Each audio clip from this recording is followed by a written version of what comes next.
తెలుగు ఇండస్ట్రీలో పవర్ స్టార్గా ఒక వెలుగు వెలిగిన మన పవర్ స్టార్ పవన్ కళ్యాణ్ గారు నేడు రాజకీయాలకు దగ్గరగా అవడంతో సినిమాలకు దూరంగా ఉంటున్నారు. గత 10 సంవత్సరాలుగా ముఖ్యంగా ఆంధ్రప్రదేశ్ రాష్ట్ర రాజకీయాల్లో కీలకంగా వ్యవహరిస్తున్నారని చెప్పుకోవచ్చు. ముఖ్యంగా 2024 ఆంధ్రప్రదేశ్లో జరిగిన సార్వత్రిక ఎన్నికల్లో జనసేన పార్టీని రెండో అతిపెద్ద పార్టీగా నిలపడంలో పవన్ కళ్యాణ్ గారు కృషి చేసిన విషయం తెలిసిందే. మరోవైపు తాను కూడా పిఠాపురం నుంచి ఎమ్మెల్యేగా గెలిచి నేడు ఆంధ్రప్రదేశ్ రాష్ట్ర ఉప ముఖ్యమంత్రి హోదాలో ప్రజలకు మెరుగైన సేవలు అందిస్తున్న విషయం మనకందరికీ తెలిసిందే. మరోవైపు పవన్ కళ్యాణ్ గారి పరిపాలన గురించి రాజకీయ నాయకులు స్పందిస్తూ ఉండగా తాజాగా తమిళ స్టార్ హీరో విజయ్ గారు కొన్ని కీలక విషయాలు వెల్లడించారట. ఆయన మాట్లాడుతూ పవన్ కళ్యాణ్ గారు గ్రేట్ లీడర్. ఈరోజు ఆంధ్రప్రదేశ్లోనే కాకుండా దేశవ్యాప్తంగా ఆయన పేరు బాగా వినబడుతోంది. రాబోయే రోజుల్లో పవన్ కళ్యాణ్ గారు మరింత చరిత్ర సృష్టించబోతున్నారు.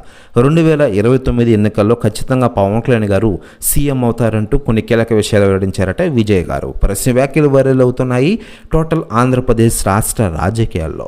ఇక పవన్ కళ్యాణ్ గారి విషయానికి వస్తే ప్రస్తుతం ఆంధ్రప్రదేశ్ రాష్ట్ర ఉప ముఖ్యమంత్రిగా రాణిస్తూ ఔరాణిస్తున్న విషయం మనకందరికీ తెలిసిందే. ఇటీవలే అమరావతిలో ఆయన పర్యటించిన విషయం విదితమే. పునర్నిర్మాణానికి సంబంధించిన కార్యక్రమంలో కూడా పవన్ కళ్యాణ్ గారు పాల్గొన్నారు. ఆ టైంలో పవన్ కళ్యాణ్ గారి కేసు చూసి చాలామంది షాక్ అయిన విషయం మనకందరికీ తెలిసిందే.